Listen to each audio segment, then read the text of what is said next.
enforcement showing that code enforcement officers also noticed they were there a lot. One officer felt like she was there every week at one point, and she talked about her most recent complaint was a resident who found a rat in her baby's crib.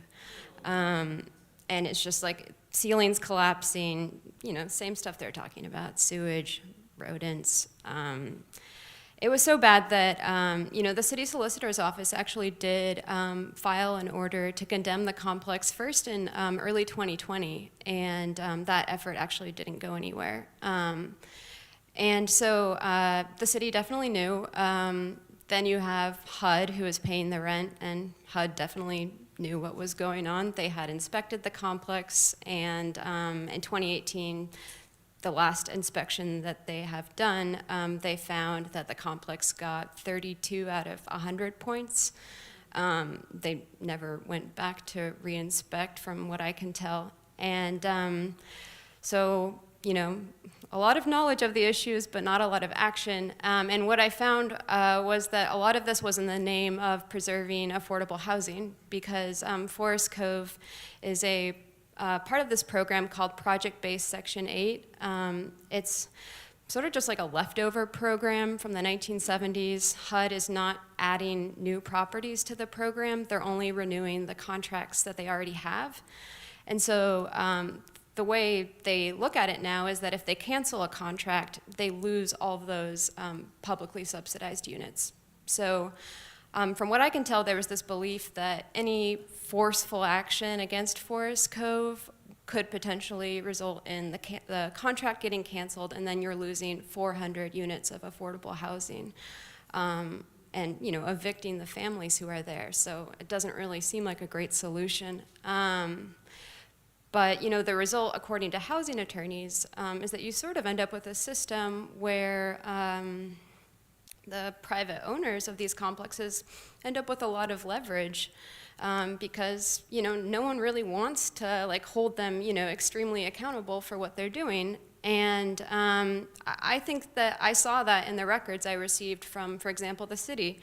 I would see that there was a new company planning to buy Forest Cove. They'd been promising to buy and renovate Forest Cove for years, and even years into delays in that, the city was still saying that, we better hold off on code enforcement action to allow, to facilitate this process, to facilitate the purchase and renovation of the complex. And of course, there were just, more delays, and the people in power sort of just sat by. And meanwhile, tenants at the complex, the conditions only got worse over the last, since 2017 when I first went there. It's just an incredible difference to now, especially, but even in 2021, it's just, the conditions there are crazy. I mean, there's a lot of bad apartment complexes, as we've learned, but Forest Cove is just like nothing I've ever seen. I mean, half of the units are vacant, boarded up,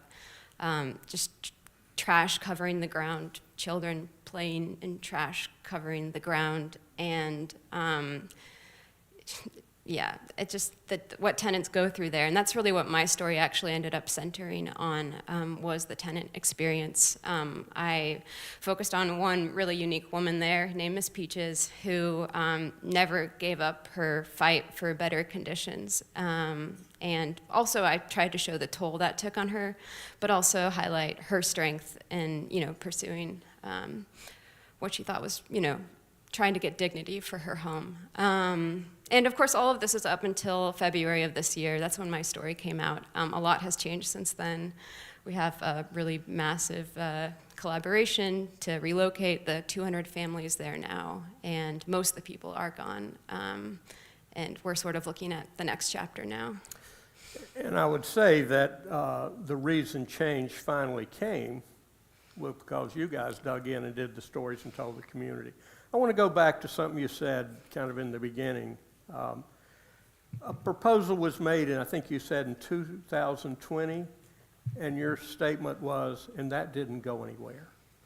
So what happens when it doesn't go anywhere? Does it just go into the trash or into a desk to pull it out later, or are we talking about the tension between we can't lose any housing, even if it's god-awful and there's rats in the house. That's the tension that our policymakers have.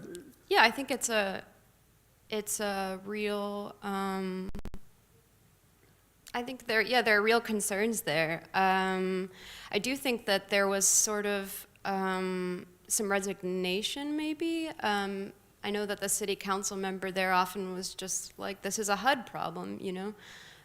So, I mean, we might talk about solutions. I would say, you know, maybe more creativity, thinking about what could be done. Have you guys talked to HUD? I mean, is that part of the conversation? Are those the folks that don't call you back? If they're in the room, we'd love to. Yeah. Anybody from HUD here?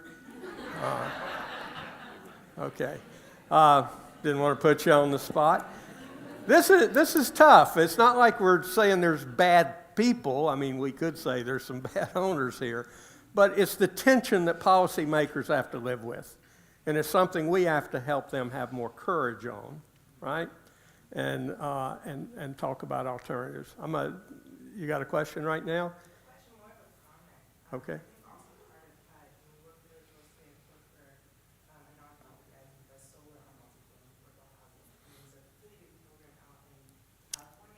Marissa. What we found is that there's something called the re-syndication process, and often a lot of multi-family affordable housing owners will wait until. He's got it. Oh, it's on? Okay. We'll wait until that period to do big changes, but I wanted to know from you all if you see a difference between nonprofit owners versus privately owned or for-profit owners, because we see that to be a difference too, that tends to be, even if it's a HUD property or not a HUD property, but with nonprofit owners, you have much more programming to support the community, you have much better conditions for the tenants versus for-profit. It really is, you know, going through, like looking for a needle in a haystack to find the owner and hold them accountable for the care of those apartment complexes. So I was wondering from you all if you noticed that in your reporting. Any of you? Oh, well, I was gonna say, I think Willoughby knows this. The owner, the previous owner of Forest Cove, who many people point to as responsible for the, the unbelievable conditions. That was a nonprofit owner, called Global Ministries Foundation. Radio preacher. Right. So. Yeah, who owned lots and lots and lots of properties around the country. I think the acquisition value I think was like maybe $750 million. And please don't quote me on that but I did the calculation years ago, and it was horrific. He did it through bond financing. So would be your experience that generally speaking, nonprofit owners, managers do a better job, but there's exceptions. My experience is in California, which has some of the strongest tenant rights in the country. Okay. So it also is that regionality is super important of what's happening on the state level that makes it, I think, harder for even a nonprofit or for-profit to fully, Sure. hands-off, not approach. And then goes back to what you were saying at the beginning, we don't have strong tenant rights here in Georgia. Right. And so I mean, it makes so much sense seeing that circle of behavior. I think maybe I would say that, so I wonder if nonprofit owners might more often be tied with publicly subsidized properties, in which case I think as bad as those can get, like Forest Cove, there is, a little bit more accountability. You're not going to lose the owner for a subsidized property in the same way. You can find them. Yeah, I mean, not that it always turns into a positive outcome. I think Trestle Tree is an example that was the focus of the third part of our series, and that's where we did find a lot of raw sewage flowing through people's apartments, and so they were findable, just not terribly accountable. And Trestle Tree has been the focus of a lot of attention for years, much like Forest Cove. Let me get Sean in on the conversation. I know he's waiting to say something. Test. I want to say, Sean, this is his full-time beat. Atlanta Civic Circle, that's the focus. He's been doing a great job, so add to the story, Sean. So I don't want to take us on too much of a tangent, but something that you two mentioned when you were talking about the inspiration for your reporting, and you mentioned in the scope of Forest Cove, is the educational implications of this kind of, having troubles with housing stability. In Forest Cove, I mean, we're talking about hundreds of families, many of which have children. Right now, most of those families are moved, but the biggest challenge, what the mayor's office told me yesterday, was finding these 3 and 4 bedroom apartments. And now, I imagine some of you in here have had difficult moves throughout your life, especially as a child. I don't know if there's any military brats in here, but you can, it's more than just changing your group of friends. I mean, you could be going to one school and have just learned your multiplication tables, but then if you're uprooted and go to another one, all of a sudden you're expected to have already learned long division. And so then that has these, long-term implications of you all of a sudden falling behind in your educational endeavors. In Forest Cove's case right now, I mean, I think everyone's thankful for this many-tentacled operation to relocate all of these residents, but some of them are moving to different school districts. I talked to a woman whose 12-year-old child was uprooted from South Atlanta to Lithonia. She's not going to have the same curriculum when she goes to that new school. There are 12 Forest Cove families right now who've been temporarily placed in hotels instead of permanent apartments. And so, I mean, we could talk about this until the end of time. Maybe this is for the next housing forum, but I think it's a conversation worth continuing to have, despite the difficulty actually tracking this from a reporting perspective. I mean, we could use public records to look at crime data. We could track criminals. We know where people go. We know where crime happens. Trying to track, say the test scores of a single child as they bounce from one school to another because they are, have unstable housing is, just a tremendous task that I think we all wish we could do easier, but it's tough. So sorry to take us in a different direction. But Well, I think I mean, that's- it's the same direction. It's just which door are we going to walk through and who is Yeah. it affecting? So as much as we all love children and want to support them, we know that, 20% of the kids are moving around in the Atlanta school system. How do you even run a system that way? Let me open it up for any comments, questions for our panelists. Right here, Ernie. We'll come back to Bruce. Eden, and I'm a mostly retired real estate broker. I'm going to give you a little bit of history. When I moved to Atlanta in 1980, this property was one that I worked for the management company that managed the property, and it had problems at that time. It was called something else. It was called Villamonte. It was owned by the residents as a cooperative. The property had such problems from its construction days that we made the decision with the board to stop making the mortgage payments and instead fix the roofs because they were in such bad shape. So this is not the first time this property has had problems. It's had problems ever since. I did a story about that. I wish I would have found you. Maybe we can talk afterward. Yeah, I found the AJC article from 1976. It was a big investigation all about Hey. Forest Cove at the time. Okay. Anyway, just the history. No, it's fascinating. Thank you so much. Hi, my name is Bruce Gunter, and I've been involved in affordable housing a long time, owned a lot of properties through a nonprofit for many, many years. I have a question for Alan and Willoughby. Well, first of all, you guys have done a tremendous public service. We thank you so much, every one of you, and we all follow the story carefully. So I want to ask you guys about the Forest Cove. We are delighted that so much attention on Forest Cove, money was thrown at it, money was not thrown at all those others. Put yourselves in the position of the mayor. How do you make that decision? Does that feel fair to you? Is that a good way to spend non-money because you make it a big story when there's other hundreds, if not thousands of units that are in terrible disrepair, almost like Forest Cove? And now if that story recedes, what's the next Forest Cove? But we don't have the money. It's a very subjective question. We're seeing that sort of unfold right now, because we did do a heavy focus on, our story, of course, ran a few months after Stephanie's story ran, and we saw our mayor go out physically to Forest Cove, give people hugs, and money was spent for our properties. No, that did not happen, and we're actually still trying to get a nice little interview with the mayor. So he's not having that level of visibility at these 3 specific properties. The Life at Greenbrier, now called, the Hills at Greenbrier, yes, and then Pavilion Place on Cleveland Avenue, and Trestle Tree. Instead, the DA stepped in, and and she is collaborating with city council people.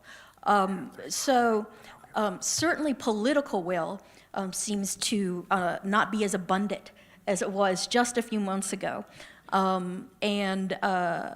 because again, it's much easier to address a single building, and as difficult it is as it is, it is much easier to show up and give hugs at a building and spend $9 million, or where are we up to now? We're over at $9 million. Than it is to spend $9 million relocating families, across Atlanta. In other words, there is no viable system-wide answer to this question. And briefly, I believe that Mayor Dickens, during a discussion with our editorial board, mentioned or addressed the fact that this is an issue. It is there's no system to deal with this kind of awful, basically like a bomb going off in a neighborhood. You have a slum, and it's you have to relocate. Hundreds of families. There's no system for that. So this is you're raising an excellent question, but it's not like a fairness thing. I think it's more of a lack of systems, money, policy, potentially legislation. Hey, Bruce, we'll make you the mayor. What would you do? Higher taxes, y'all. He won't be running, but Sean, let me ask, and I'll come back to a question here. Or any of you, but you brought up the point. How involved are schools in this discussion? I mean, this is devastating for schools, and particularly in that area. Kids are scattering. Who knows where they go? Are schools in the fight here? Do they have anything to say? Certainly not enough, and I don't fault the schools for that. This is maybe a little outside my my wheelhouse, but there have obviously been some dire implications of situations like this. There's one school by Forest Cove that is shutting down because the students who populate most of the student body live at Forest Cove, and they will now be relocated. So, I mean, and I think to your earlier point, it's important that we all remain conscious of the fact that Forest Cove, while it may be the worst situation, it is not unique. And I think it's important, and I hope that our reporting reflects this, that we are framing this as kind of the microcosm of the much larger issue. Forest Cove is a fascinating case study, but it's not for me to say whether the mayor's administration's decision to put this money, which will in theory be paid back by the Forest Cove owner, put this money directly towards Forest Cove when it is not the only property dealing with stuff like this. So I think all of our hope is that our reporting sheds light on what that problem represents in from a much larger scope, and hope that it could spur changes further for the other properties. I think it's important to as Willow mentioned earlier, this is not just a City of Atlanta problem. Although it is a City of Atlanta problem, but it's also true in Cobb County and Gwinnett County and in DeKalb County and Clayton County and really pretty much everywhere that these complexes, some really, really bad ones that are dangerous and unsafe and just people are really suffering in, they exist throughout the region. And I mean, this could, to some degree, this goes to the fact that we live in a place that has, 27 counties in our metropolitan area, and God knows how many municipalities. I have no clue. But so there's no coordinated effort by anybody. So even if Mayor Dickens made this his top priority today, that wouldn't address any of the others outside the city limits. So there is nobody who has the ability, at least at the local level, to fix this. Well, actually, I would argue with you, Alan. We Okay. do. That's us. I wanted just to give because you made a regional context. This is not just Atlanta. It's not one project. Andre, if you might just say what has happened in Cobb County. I know you worked on a project up there. Okay. My name is Audrey Reese. In addition to being the executive director of Star C, I'm also a partner with TriStar, where I work with Margie Stagmeyer, whom many of you in this room are familiar with. She had purchased a property in Cobb County a number of years ago. It was severely blighted. It was 446 units. Half of them had black mold. Some were burned out and were completely shut down. As she was going through the process of trying to renovate that property, was getting a lot of pushback from Cobb at that time because they basically want the property to be torn down. The crime was horrendous. If you were writing your article at that time, you would have included that property in your list of dangerous dwellings. But over time, she was able to get Cobb County to be on her side by forming partnerships with the local school because she understood that the condition of this property was causing excess transiency and movement at the school, which caused the school to fail. So you can clearly see the connection between poor housing and the results that you can see at that school. Eventually, that property was renovated, and an after-school program that eventually evolved into Star C was implemented, and that school, Brumby Elementary, at that time became a Title I school of distinction. So it can be turned around through partnerships with landlords and local institutions like the schools, housing authorities, police departments. In Atlanta, across Metro Atlanta, it would take tremendous partnership, and wearing multiple hats, I can see multiple sides. It is going to take money. For the city of Atlanta specifically, I would say get those partnerships between the police department and these apartment communities. For the landlords, realize sometimes they just don't have the money to fix up their communities. We're going through a situation right now. We have 2 communities off of Cleveland Avenue that were former dangerous dwellings. They have been renovated. We now consider them to be very desirable. But as we're turning some of these units, we bought them 4 years ago, we're now turning units of residents that lived there before we bought those properties. It's costing us $15,000+ to turn a single unit. And these properties, the rents there are quite low compared to the rest of Atlanta. So what if we just didn't have the money? What if we did not have the reserves? We would just have to take those units offline and close them up. And then it becomes a domino effect, and that's how you end up with properties where many of the units are boarded up and they're just in disrepair. That's what happened to the property before we bought it. So I would just suggest partnerships between landlords. If an entity like Invest Atlanta can extend some 0% financing, if nonprofit organizations and foundations can contribute some 0% financing, that was very helpful with us in the purchase and renovation of these properties. But it's going to take some creativity. It's going to take some deep pockets and people willing to put some things at risk to partner and resolve this problem. But it is very, very, very possible. Thank you. I think sometimes we get in the housing forum and you're kind of about 30 minutes into, God, this is awful. Well, is there any hope? We know we're going to shift to talk about policy in just a minute. Question here. Can I just say something before? Sure. Go ahead, Alan.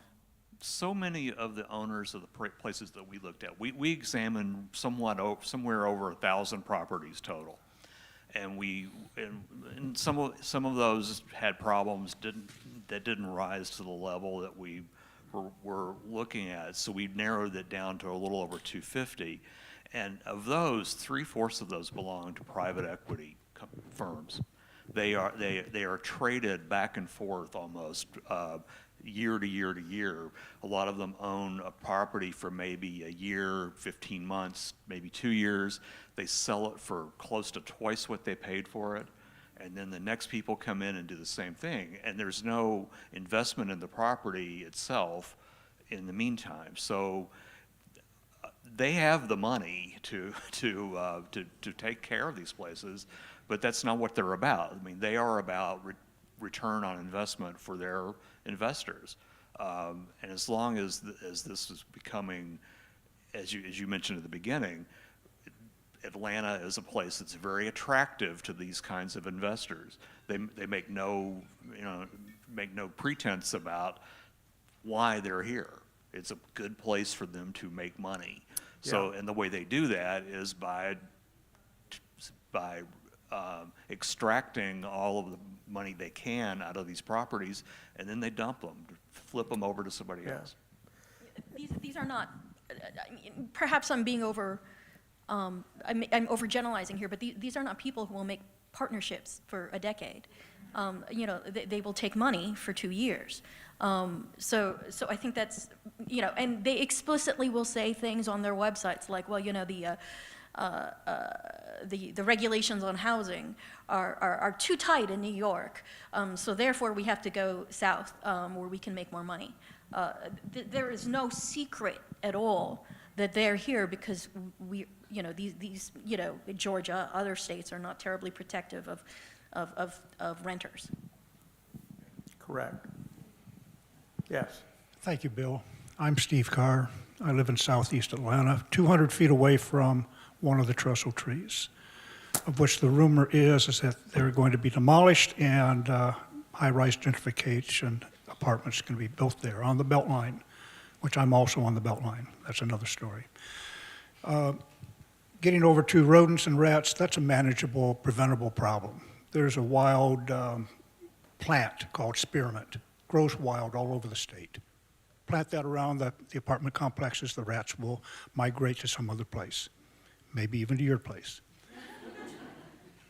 The other is, I really appreciate both the radio, and I don't watch TV, and the Journal-Constitution's publicity, which is a terrific tool about the ownership management of these complexes. However, except for the fellow who lives in Beverly Hills, I don't see any human beings' names listed in the articles, or if they have been listed, I don't recall them. But you have all these fictitious names, corporations and LLCs and so forth, and hedge funds, little ownership of this hedge fund and that hedge fund, and you got maybe 100 different I know there's a question in there, Steve. pieces of the pie. Gee, which subject? Maybe we ought to get somebody else. Well, the question is, how do we find those folks? Is that the point? Publicity is terrific. Also, it doesn't take much money to mitigate some of these problems, like the rodents. It really doesn't. Does anybody else have a question? So It's really easy any to of you hide can behind speak shell to that. companies. Well, the reality is these are largely institutional investors. It's hard to find a human being behind, Olive Tree Holdings, the private equity company in New York. And it's not just one person or even a handful of people. It's probably most of us in this room have a financial interest in a lot of these because we're in 401ks or mutual funds that invest in these kinds of properties. They bundle the mortgages and sell off tranches of them, just like used to happen with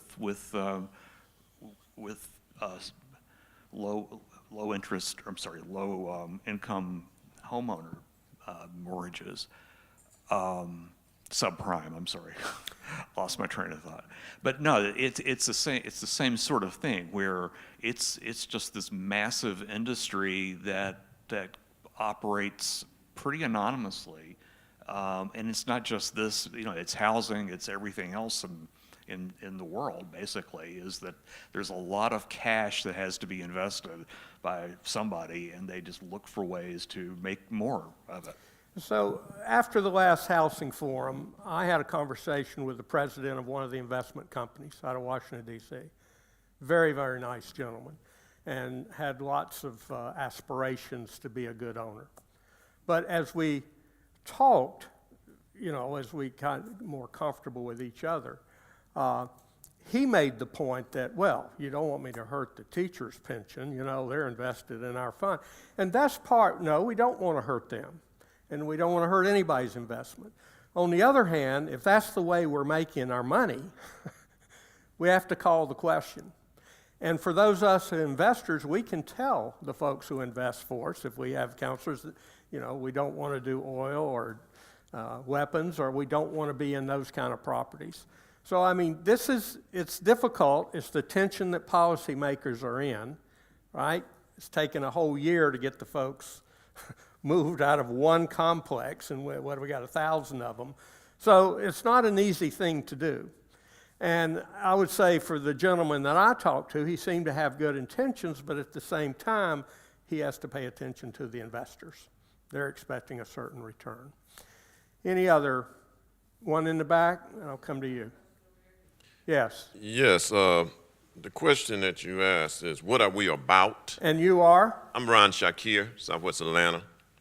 And this is a question that must be asked because there's for sure evidence of stability, of destabilizing communities and families when you just talk about the education impact, and when you speak of children going to a school outside of their community, outside of their culture, outside of a school system that may just set them up for failure.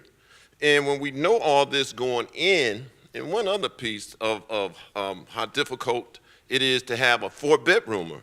Well, how about a 5-bedroomer? My ex-wife, it was 7 children in their family, and they stayed in Carver homes. And my relatives in Alabama, 7, 9, and half of them with college education and retired in high, great jobs at airport and all kind of management. So if we know these things, where do we start and really look at when we have these business partnership relationships? And we talk about nonprofits and compared to profit. Well, what about government owned? We have history and we have property right now that the city government is having consideration and thought about public land. So maybe we got to think real hard about giving the right size shoe to carry us where we need to carry without creating blood or whatever other foot damages that's going to produce. Because we can, if we really pay attention, we have to respond to really the needs that these communities have and these people have, and stability is the key. Because if we don't have stability, let me just say one thing after 20 seconds. When we look at crime in our community, we can trace back to the destruction and the dismantling of not only public housing, but Section 8. You know, these kids are now 20 years old, 25 years old. Some of them was babies. The question is clearly, you know, what do we know going in? And maybe we ought to just take a step back and be still for a minute and make sure that we can get the right fit for what we really need to be, what need to really be done. Thank you, sir.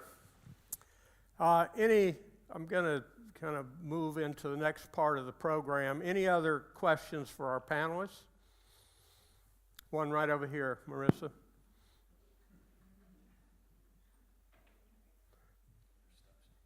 I told you to get your steps in on your last day at the housing forum. Hello. Hey, my name's Nigel Dawson. I am I'm supervising a program at Hope Atlanta called the Shallow Subsidy, and it's essentially like Section 8 for veterans. So what it does is it covers half the rent for 2 years, and you can renew after 2 years. And it was just launched in Atlanta in October of last year to deal with these extreme housing costs and this shortage of affordable housing.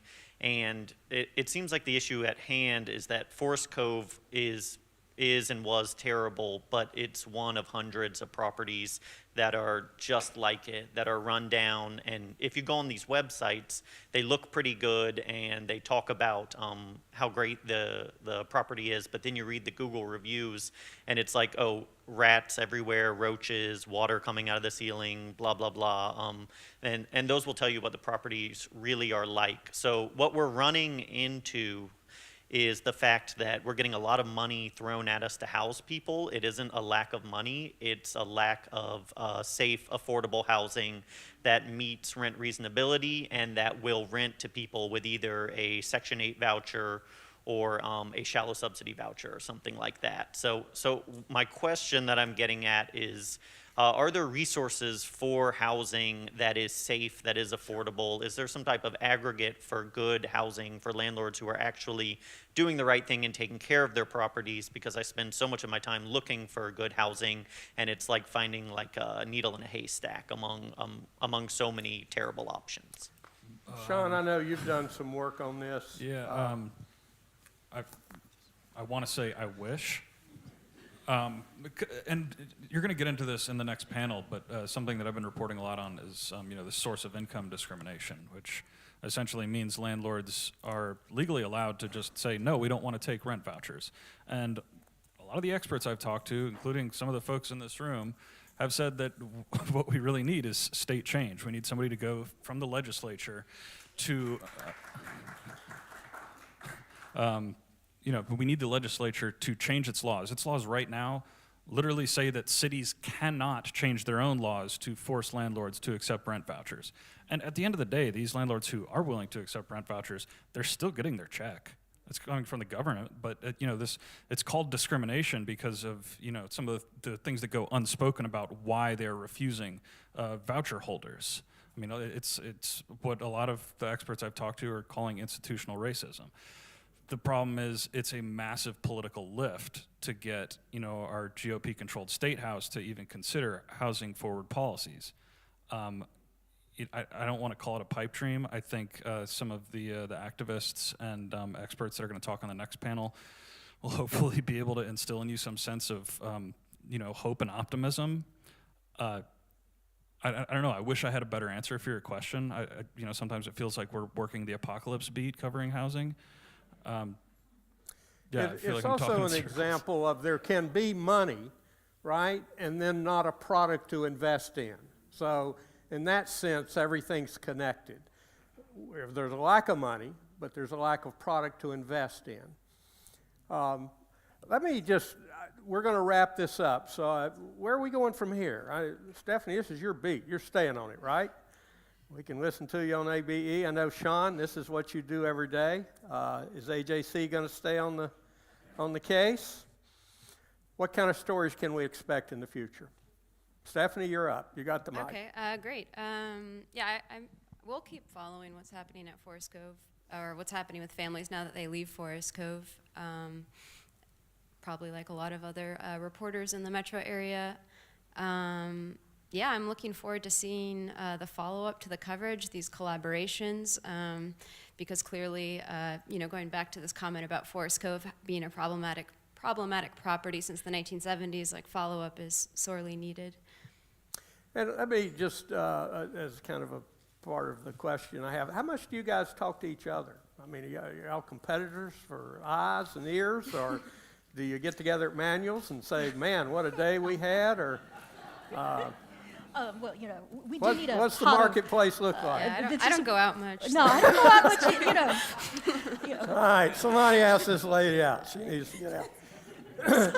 So I'm asking how you're working together, but I'm also saying what should we expect in the future? Yeah, well, first of all, there's plenty of news for all of us.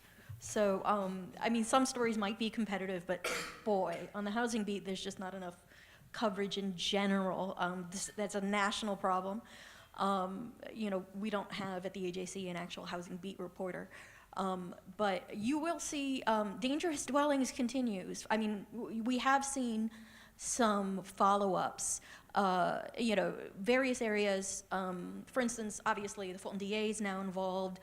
Sandy Springs just is starting to contemplate legislation, in part inspired by dangerous dwellings. DeKalb is, been doing stuff. Cobb County, and there was a recent article about how there's some interest there in bolstering protections for residents in conditions in conditions that are not great in apartment complexes. We're here. We would love if, and so please continue to send us your tips, your stories, your updates on what's going on the state level, if something is going to happen or is not. But both are equally interesting. Just know we're very busy, but please call us. Tell us what's going on. All right. Anything to add, Alan, John? I was just going to say I piggyback off of all of Stephanie's reporting. All right. Please thank the panelists who worked very, very hard on that.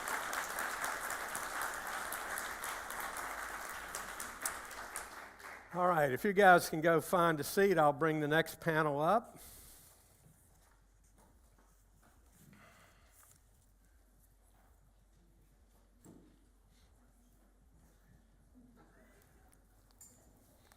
Thanks, Will. That's really good. Thanks, Alan. Okay.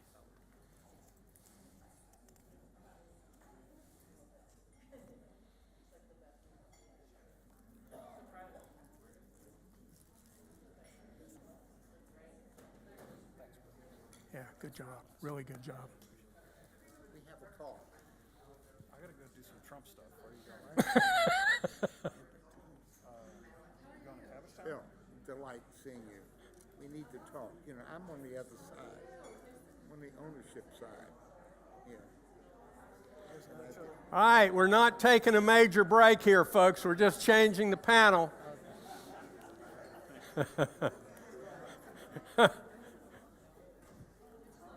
All right, everybody, classroom, get back in your seats.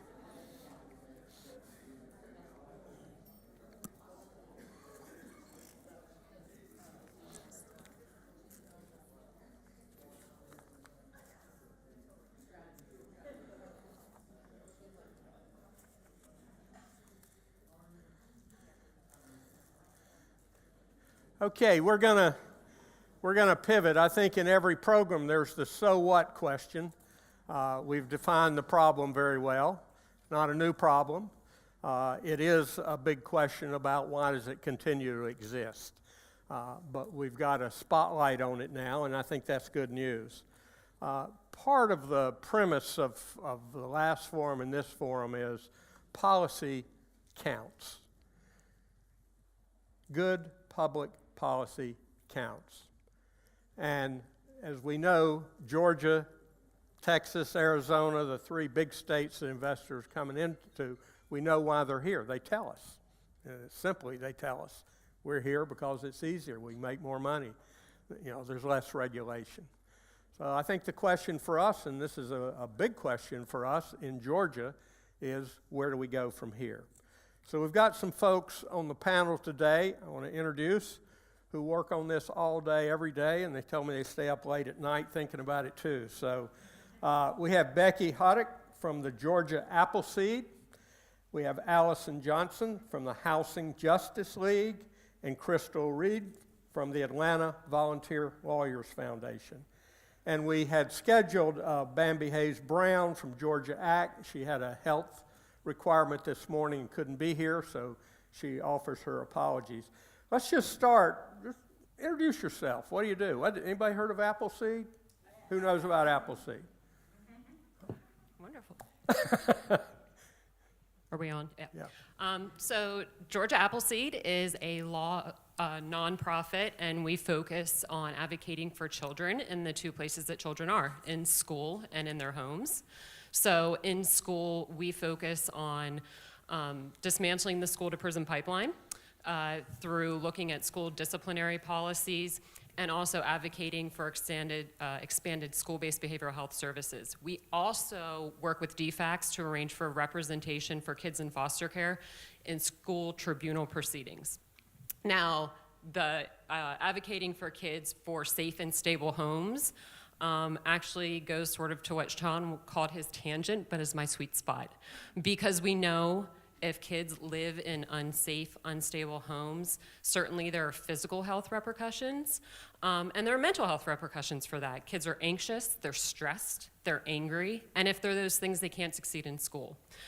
When it comes to the question of unstable housing, whether through our eviction policies or forced moves because of unsafe conditions, that affects school mobility issues, right? And so school mobility is the rate at which kids come and go from a classroom. And that not only affects kids, obviously it affects their ability to achieve academically, and can reduce the likelihood that they're going to graduate from school, but that affects the entire school community. So imagine you're a teacher that every year you have between 10 and 20 kids coming in and out of your classroom, and you're trying to adjust your curriculum for where those kiddos are. And so if it's affecting the kids and it's affecting the teachers, it's affecting the entire school community. And so that's what George Appleseed does, and I'll talk about some of our other specific Well, initiatives. let me get you all introduced first, and then we'll Later. kind of come back around. Yes. Allison? Yeah, I won't be long. I'm Allison, and No, I work. you better be long. That's why I got you here. Go ahead. Well, I'm Allison Johnson, and I work with Housing Justice League, and Housing Justice League is a community-led organization, and we work with renters. We work with tenants and homeowners throughout the region, and now more statewide, particularly around more and increased renter protections. Good morning. My name is Crystal Redd. I am the managing attorney for eviction defense programs with the Atlanta Volunteer Lawyers Foundation. ABLF is the largest provider of nonprofit legal representation of tenants and survivors of domestic violence here in the metro Atlanta area. We have two main programs, the Safe and Stable Homes, which is where I work, where we help and advocate on behalf of tenants, and then our Safe and Stable Families, where we assist survivors of intimate partner abuse. And you guys really stepped up during COVID. That you were the go-to for that. Reaction to the first panel. News to you? I'll just Have you start. ever heard this story before, Allison? Sorry? Ever heard this story before? Yeah, we've heard this story quite often. I just want to start with saying, and I didn't want to interject because it was not my panel, but this is my panel, to say that as we talk about crime, and we don't want to personally attack anyone when we think about how crime interjects in the way people live, but it's important for us to talk about how we criminalize tenants and not the actual people that are in charge of protecting the tenants. So I do want to just hold that and lift that up to us, that we see that as a part of our organizing tools, is that the tenants are not criminals, and it is, a responsibility of those who own the property to make sure that people have a safe dwelling. I also want to really lift up that we organically believe that housing is a human right. And that is the base of our work, is believing that everybody deserves a safe, decent place to live.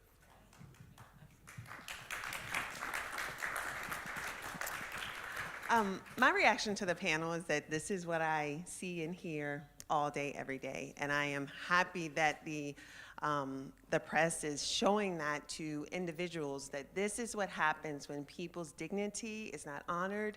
This is what it means when people's humanity is not honored, when they are forced to live in these types of conditions. Just like what Allison was saying, this is not unheard of at all to have homes that have mold, that have mildew, that have pest infestations. And you see it all over. I know we're talking about the complexes, but this is what you also see in homes that are owned by family landlords and things like that. So this is not unique to apartment complexes. I do want to make sure that people understand that.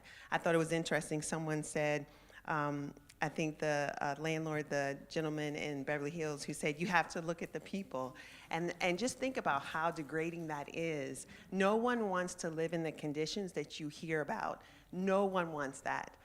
People want to live in safe and stable housing. They want to live in decent housing. So that's the reaction that I have.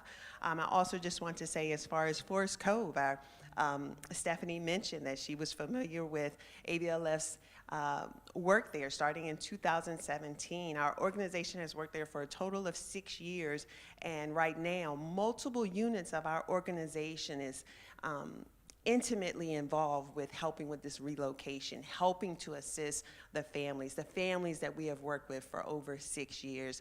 And we will continue to work with them after this relocation happens to ensure that they have the services that they need, the support that they need. Right now, we are sitting in the meetings with the residents and their new locations, helping to make sure that they're getting the supportive services. So it's really important that we continue to support the families of Forest Cove. So I'm going to come back to you, Crystal, because I think we got some slides to look at the rights that we have and don't have. Becky, just a reaction to the earlier panel. So I would say that 2 meetings ago for the Georgia Healthy Housing Coalition, there was a conversation from folks down in South Georgia that said, look, we're dealing with these consistent conditions problems, not only in our multi-unit apartment structures, but also in our trailer parks. What can we do? What advice do y'all have for us? And consistently, the issue was, how can you leverage the media to make folks pay attention? And then the next meeting was right after these articles came about, and we were talking to local folks about what they were hopeful about, and consistently the conversation was about these articles. And so when I saw your panelists, I was so excited, and they did such remarkable journalism, and they were able to lift up the voices of folks that are affected in a way that like all of our little screaming was incapable of doing. So just so hopeful that this is coming out in the media in the way it is. And just a little aside, and this is not the focus of the housing forum, is the importance of journalists, of journalism. We have 17 counties in Georgia with no newspaper, no coverage, nobody's covering school boards, county commission meetings, and then we have newspapers covering 20 counties, you know, with 2 reporters. So these things are related, where we've been able to gather the forces in Atlanta. This exists all over the state, to your point, Becky. Crystal, I thought it'd be helpful if we can get a slide up, George, about the rights that we have and don't have. Are they up?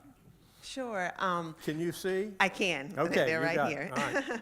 All right. So I thank you so much, George, for having that up. I created this slide and also have the citations to the Georgia statutes that come to play here. One of the ones that's not listed, I do want to make sure that people understand, I'm not necessarily focusing on the federal law. So, of course, the Fair Housing Act, which prohibits discrimination, has things like the reasonable accommodation, reasonable modifications, and things like that. So that, of course, operates as a federal law that operates to protect protected classes from discrimination. So that one's not listed, but I did want to go over some of the other ones. And these will all be on our website, so you can find them later. Go ahead. Yes, probably the one that we in our work at AVLF use the most is the first one, the idea that the landlord has a duty to repair and maintain the property. This is probably the one that's the most operable to address the types of conditions that we have talked about here today.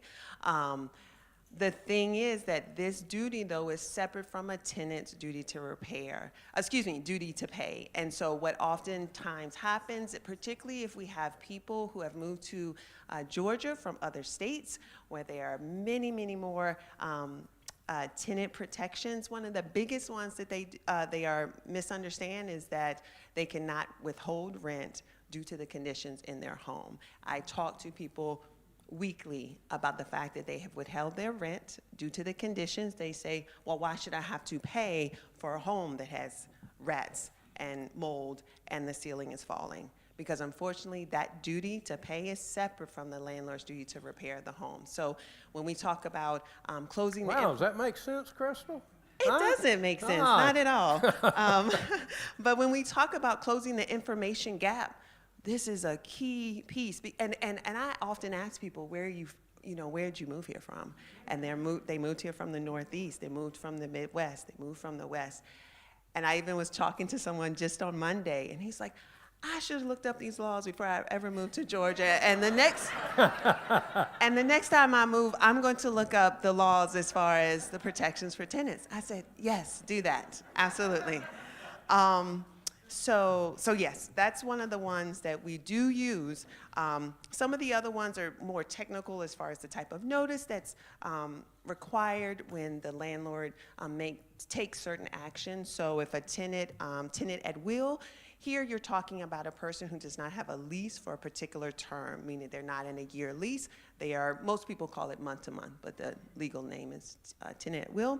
If the landlord wants that tenant to leave the property, they have to provide 60 days notice. They also have to provide 60 days notice if they want to do a rental increase.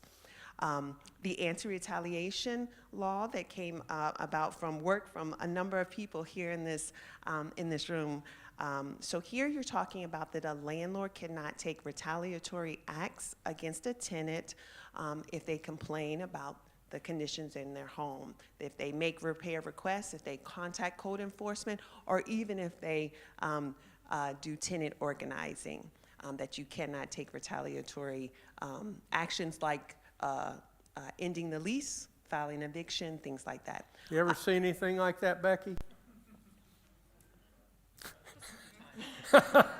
All right, go ahead. The next one, repair and deduct. So this is connected to actually the first one, and this comes from case law as opposed to a statute. And here it's a way in which the first statute that's up there has been interpreted about the fact that if a tenant has made a repair request and given the landlord a reasonable amount of time to make the repair and the landlord has not done so, that the tenant can, after, and the key is making sure that they have informed the landlord about the repair and provided this reasonable amount of time, that the tenant can make the repair themselves by a reputable service provider, meaning it wouldn't necessarily be able to be like your family or something like that, unless your family owns a plumbing company, that you could pay for the repair and then deduct that payment for the repair from your rent. Here's the problem.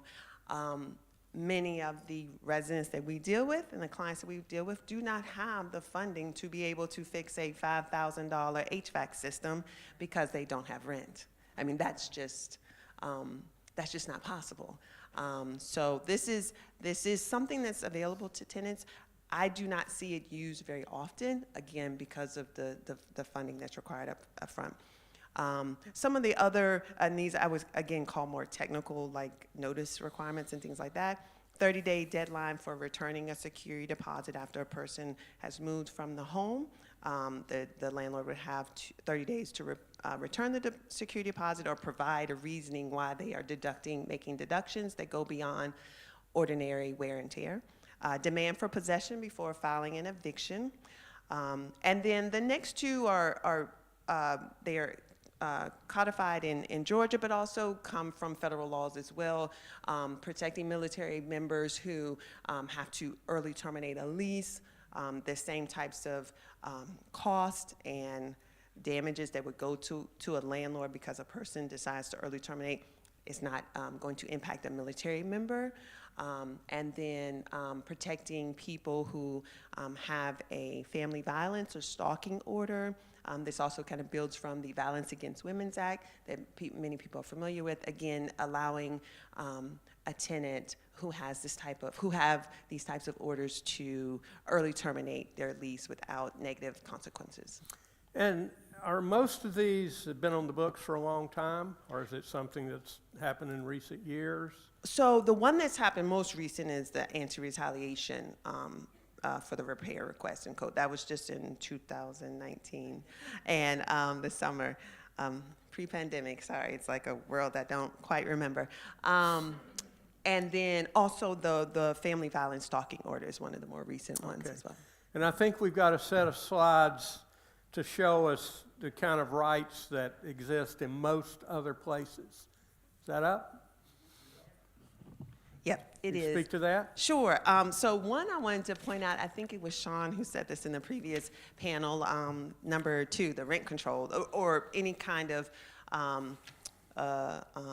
setting a maximum on how much rent can be charged. This is specifically prohibited by Georgia law, that a municipality or a county cannot take steps to control the amount of rent that a landlord charges to a tenant.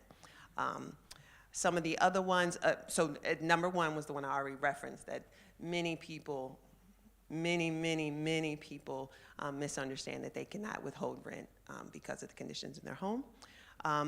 Some of the other ones are, and I know we'll certainly follow up on right to cure, and I'm happy to discuss it, or the co-panelists to discuss that one as well. Statutorily required notice for all tenants, all tenancies, all types of tenancies for a rent increase. Right now, under Georgia law, it's just a tenant at will, but would want it to be standardized to other types of tenancies. right to counsel in eviction proceedings, which I know I'll discuss a little bit later, the maximum amount that could be charged for a security deposit, good cause for non-renewal. One of the things, I certainly take calls from people who are losing their housing because the landlord is not renewing their lease. And under Georgia law, a landlord can non-renew for any reason or no reason whatsoever. And this is something that we saw during the course of the pandemic in particular, because of the eviction moratorium and for how long the pandemic has gone on. You know, you came up to a point when people who had a year lease were coming up for renewal. And this was a way in which landlords were able to use this tool to be able to remove people from their homes, get people out of their housing.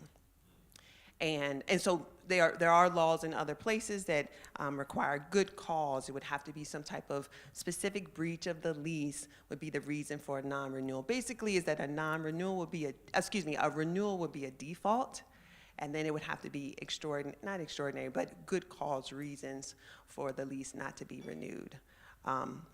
So yeah, so those are some, and I know that there are certainly others. So Becky, are we missing any? We're not, I'm sure we're missing more. But I guess two thoughts on what we've already sort of talked about. And it's number one, the unintended consequences of some of what we're missing, right? So the rent control or the non-renewal. What we're hearing a lot about, and I think Sean referenced it, were folks that have vouchers that can't find anybody to take them on the private market, right? Because landlords are removing folks with vouchers, fixing up the place a little bit, and then charging double the amount of rent. So I've had a number of conversations recently with Maxwell Ruppersberg of DBHDD, who manages the voucher program across the state, and they've initiated a sort of landlord benefit program whereby they're looking at giving $750 to first-time landlords to help with the paperwork and the applications, up to $1,000 for landlords, sort of like an eviction protection. And then they're also helping landlords getting their properties up to the required codes, and they still can't find enough landlords to take their voucher holders because the cost of rent is just skyrocketing everywhere. So that's an unintended consequence. And then what we've heard in multiple places, most recently I was in Rockdale County, is even the employees in the public planning department cannot afford to live in Rockdale because the rents in Rockdale County are too expensive. And so they're driving 2 counties out further beyond. So those are the consequences of just these basic laws that we don't have. Allison, where do we begin? Well, I mean, as we look at, say, the legislature that'll come up in January, we need to be talking about it now, of course, and not in December. Yeah, so right? I think a starting point could be looking at the institutions that are already abjectly denying these rights. And I also think we started a place to understand that Georgia is like decades behind other places in our nation in terms of renter protections. But I also think we have to start with the people with the lived experiences and making sure that their voices are out front and centered in all of these discussions. And not just to say that we have to do this solo, but we need those other partners to help support that. I also think we start by really addressing that Atlanta still has a housing crisis. And not just a housing crisis, we have an organizing crisis. We have a classism crisis. And that's evident in how it shows up in terms of how we decide we rent to people. I think we also have to really start with the political will, that we have to think about the things that factor in the displacement issues, the high evictions that's happening everywhere, the rental increases, and just the lack to do anything about it. So those are a lot of starting points that I know. But right now, what Housing Justice League is doing, we have put together something that's called a Tenant's Bill of Rights. And we have to really increase our tenants' ability to remain sustainable in our communities. We have to think about the other partners, like someone said earlier today. But those partners have to be community partners, should be community partners. And then we also really need to think about where our values are. Yeah. And we have to think about how do we value our tenants in this city? And that has to show up in the budgets, both locally and statewide.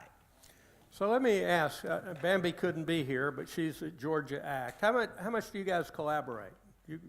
Y'all talk try to all work the as time, closely you're sharing as possible. information? So as we create a strategy for this year, where do we look for that? We look, there would be a coalition of folks that would be at the Capitol. What we need to know is what do we need to do to help? Well, Bill. So one of the one of the coalitions that Georgia Appleseed facilitates is the Georgia Healthy Housing Coalition. We're the only statewide organization focused on housing conditions. Georgia Act is a critical partner in that facilitation. We welcome all organizations that are concerned about housing coalitions, not only in the metro area, but also statewide. So all you have to do is reach out to us on our website at georgiaappleseed.org and fill out the form, and you will be hearing from me so quickly your head will spin. But we're really excited because they've been having the conversation, the members have been having the conversation for the last 2 years about how we need an advocacy plan. And so we've been working with the brilliant Sarah Turing, who I think many of you know, to put that plan to paper, and we're going to be meeting on September 29th to prioritize those advocacy efforts, both at the state legislative level and also the local level. But we want more voices, certainly from Metro Atlanta, but across the state. So if you have any of those partners, So reach out to us. we're in a political season. If we called you or went to your website, you give us 3 questions we ought to be asking candidates. They're running. They want to be our representatives. Bruce might even run next time for mayor, so I'm going to give you less stuff for more taxes. That's his platform. Donna? Who are you? Let us know. This.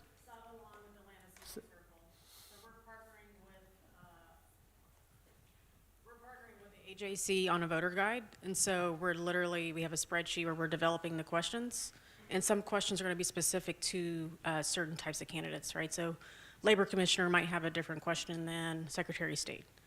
And so housing specific questions, please, let me know right now because we're literally working on it. And we got to get it to the candidates this week. Okay, there's an invitation if you've got. No, just say it and I'll write it. No, but what's your, so Oh, no. I can send it to you later. All right, Saba, S-A-B as in boy, A, at atlantacivicCircle.org. All right, that's who Sean is reporting for. Right here. My name is Karen Clyde. I work with Becky at Georgia Appleseed Center for Law and Justice. And one of our efforts this year, going into the session, is we really are, regarding housing, we are looking very closely at kind of the local level and how we can, because there's so much that needs to be done at the local level. Almost before you can get to the state level, you've got to give the local municipalities more options. And so we've got to get some of the buy-in at the local level, we think, before we can elevate some of these issues to the state level. Very important. And you'll remember at the last housing forum, we talked about that was a question, House Bill 1081, which got to a study committee, but that was really a proposal to take the power away from local communities. The state would control. You can imagine that? You're the mayor of College Park, and you have no power to say what the balance ought to be in your community. So that'll be in the study committee. Natalie? Speaking of the local level kind of issue, so I understand at the state legislature there's a law in the books that doesn't allow us to create landlord registries so that we actually know who owns what property at the municipal level. Yeah, so could you speak to that, and how does that relate to regulations around LLCs. I set up an LLC before. I think it took me 30 minutes. I mean, it's incredible how easy it is in our state. So how do we get more transparency around who's really benefiting from the LLCs? What kind of state law does that take? And is that related to the landlord registry prohibition? We repeal that state law. And it's sort of a two-parter. The prohibition against local municipalities establishing rental registries. And so I think if you talk to a lot of local government officials, they'll say, well, we know who the folks are that own the big multi-unit properties, but the problem comes, especially in the metro area, these single-family units and the Byzantine corporate structures that own them, and that's where they're really falling behind. And so that state law needs to be repealed, certainly. I think, like, to go back to the question, though, of, like, what is a question I would ask is, what is your stake in the housing market yourself? And I'm not going to say it's here, but on 3 different occasions, I've heard that people build their wealth through buying properties and becoming landlords, and those people translate their wealth into power. And sometimes the biggest barriers to increasing housing protections for tenants are the people in power themselves, because they are, respectfully, the slumlords, and they benefit from weak tenant laws. So do your homework, figure out who these people actually are, how they've built their wealth, how they've built their power, and make those decisions when you're voting. So I think, I don't know if you got it, an online question from somebody.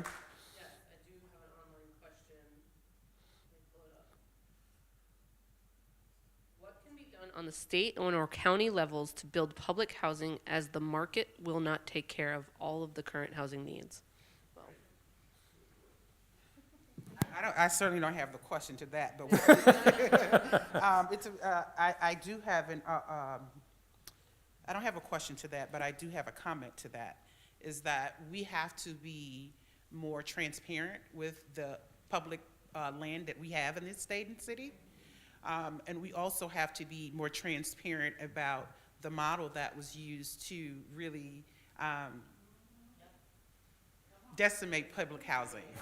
And those partnerships that have been models all over the country, public and private, that was the best way to, house people.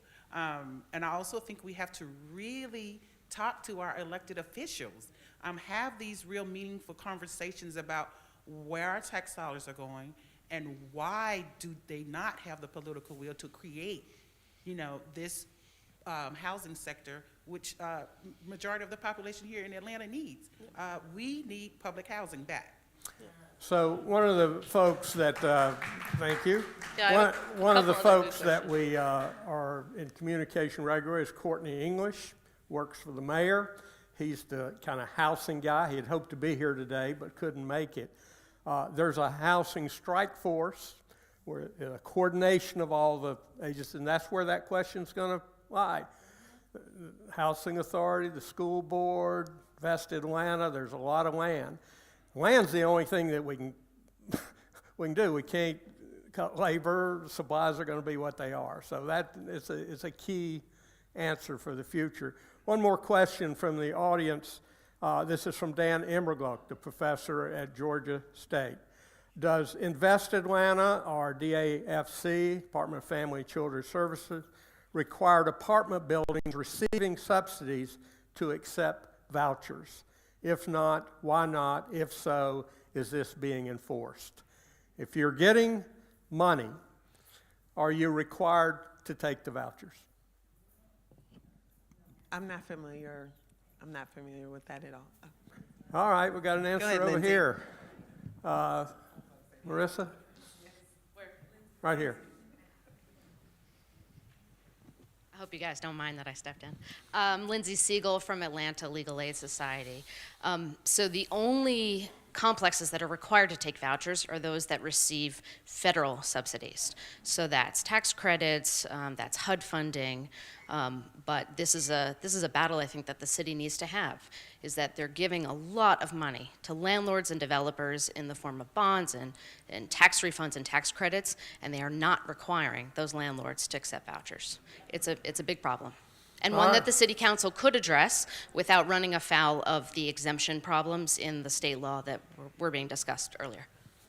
Add that to the list, Allison? Yes. All right. Back here. Good morning. And you are? My name is Natalie Jerome, and I am a realtor. So I talk to a lot of folks about both leasing and buying and selling. But one thing that came to mind is the land banks that actually have inventory, and if maybe we can raise a question about that, because there are certain parameters that the land banks have for you to obtain those properties, and maybe if we can work where the inventory already is, as far as tax delinquent properties or properties that the land banks have, people that want to buy into those, have a stipulation that they, have a certain amount that, must be redeveloped or rehabbed to create affordable housing, something along those lines, because there's a land bank probably in every city or every county across Georgia. So how do we leverage that asset? That's the question. Becky? I will say there's not that many land banks, although Georgia is doing very well with land banks. And I would say particularly in the metro area, Clayton County Land Bank is the third largest land bank in the country. And they hold almost 700 parcels of property right now. What they're doing, because Ali Jett, who's their amazing general counsel, also Sarah Toring is counsel for the Clayton County Land Bank, they are looking to make those partnerships with folks in Clayton County, getting in those conversations with the homeless intervention program we're working on and the quality of life program. And multiple nonprofits that are looking not to build or rehab multi-unit structures, but those infill projects. So those conversations are absolutely being had. Yeah, and there certainly are smaller nonprofits that that I know are committed to maintaining affordable housing, building units that. One that I'm thinking of is the Stewart Center, working in the Pittsburgh neighborhood, where they are building homes and renovating homes and making sure that they are affordable housing to community members in the Pittsburgh neighborhood. So there are certainly smaller nonprofits that are doing that type of work. Good point. To add to that, the focus on maybe tax delinquent properties as well, if not just land banks. Like for instance, in the city of St. Louis, only because I went there recently, when you purchase property at one of their tax sales, you do not get a warranty deed where you can just transfer it and flip it, right? They give you a sheriff's deed, or their land bank, the LRA, gives you a security deed. You have to get an occupancy permit, and you have to bring the home, up to code or to a certain standard before you can transfer it, something like that, where we're not just, getting properties under market and flipping and continuing to, have those that are benefiting the most continue to benefit the most. So you guys know each other? All right, some in the back. Yes. All right, and we've got about 5 minutes or so this always happens. All the questions come in the end, but quick comment. There have been a lot of kudos for the press. I'd urge all of you here and all of you online to join me in being a subscriber to the AJC, in joining WABE and getting on Civic Circle's list, which is free. Good news. all right, good shout out. In the back. Tillman? Yes, good morning. Tillman Ward, Community Resource of Atlanta and Historic West Side. Speak My up. question is about AMI. I understand tenants, we say we're doing something for legacy residents. I hope we're doing something for legacy tenants. But can we simplify AMI? What does that mean? The average person know what they bring home. 30% AMI, 60% AMI, the average person doesn't have a clue. And since that changes, can we simplify that? That not only do we know as consumers and tenants, but whoever's renting the units, they don't have a clue either. Can we facilitate informing both? We definitely can facilitate that. All you have to do is come to the Housing Justice League's mass meeting every third Tuesday of the month, and we'll have all of that I think information that's a readily softball available. question. I think Tillman's coming to that meeting. Hey? No, but that's a really good question, because most people don't understand what the area median income is and what it means and how it affects your rent. And what areas you live in. So I do think there has to be like a public conversation to break that down in layman's terms, where everyone can understand, you know, what's really happening, what's the balance here, and where is the imbalance. Yeah, good point. One-page chart every year. Yeah, it changes because it comes from HUD, or what a federal, it comes from HUD, so it changes. But you should be, any Doesn't change apartment that community much. should be given that to their residents. They should be given that form every year as they renew their leases, and that's one thing that we're fighting for, and it's Tenants' Bill of Rights too. Audrey? Can you talk about the landlord's requirement to repair units when the tenant is not paying? We talked about the flip side of that. Can you talk about what's the landlord's requirement? Sure. So again, I mean, it's the same issue, that the two duties are separate from each other. So even if a tenant is not paying rent, the landlord still has a duty to make the repairs in the home. They have a duty to make sure that the home, whether it's I always talk about HVACs, because obviously here in the city of Atlanta, when you do not have air conditioning, when it's 100 degrees outside, that is a very, very serious, not only habitability issue, but also a health issue. I mean, it just doesn't make sense here living in the South for people not to have air conditioning in the summer, or in the summer, I would probably say like for 6 months out of the year. So yes, the duties are separate. So the landlord would still be responsible for making repairs in the home, whether or not the tenant is paying the rent, because they are separate. And another thing that can come from that is that particularly when we go to when a tenant is facing an eviction, when the landlord is trying to remove them from the home, when a tenant has to answer the eviction, meaning they have to respond and provide their defenses or their counterclaims or whatever they're going to say in response to the claims that have been made by the landlord.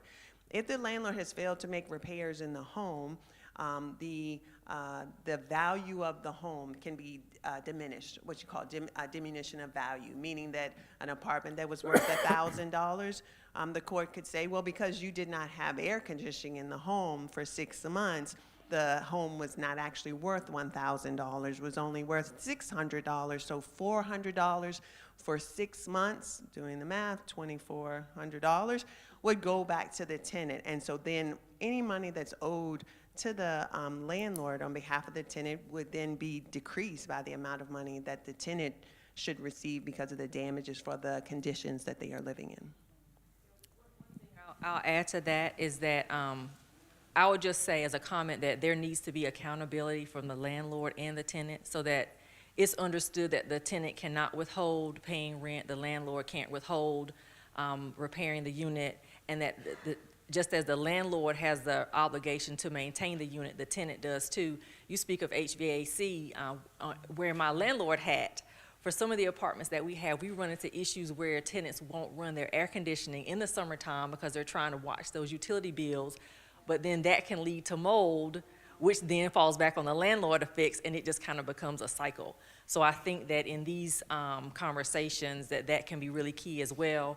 Atlanta is Metro Atlanta, I should say, has one of the highest utility burdens in the country. So we really need to be cognizant of that. And I think that as we're educating landlords and tenants, we need to lift that up as well, so that we can both do our part. Good point. You've got two back here and one here. Let's get that one while you're back. I'll come back to you. And we really are down to our last 5 minutes, so we're trying to get 3 more in. Good? There was one right here.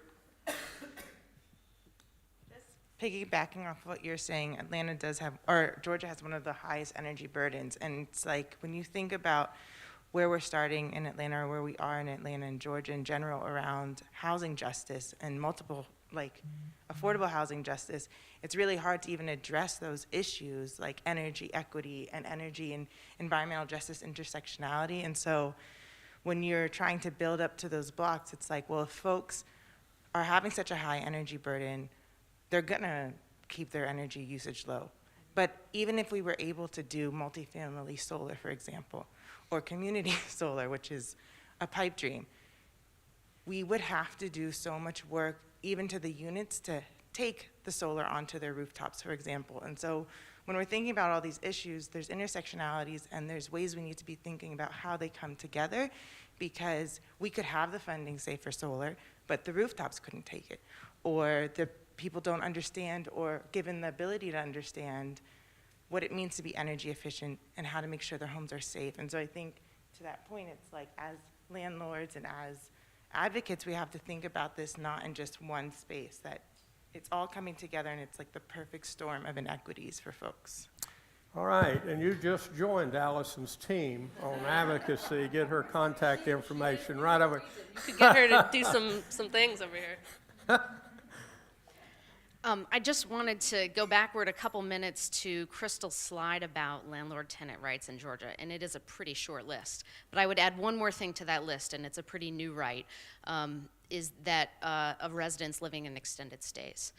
It's a really important issue. Tens of thousands of people in Georgia live in extended stays. It's their home. It's the address they use to enroll their children in school. It's where they live.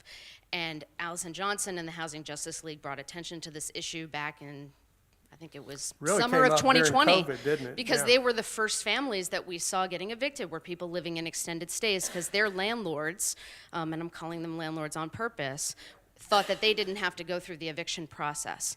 And so Housing Justice League organized some families, because there were several dozen families down at Efficiency Lodge in South DeKalb that were being kicked out with the help of the DeKalb police. They did not intervene.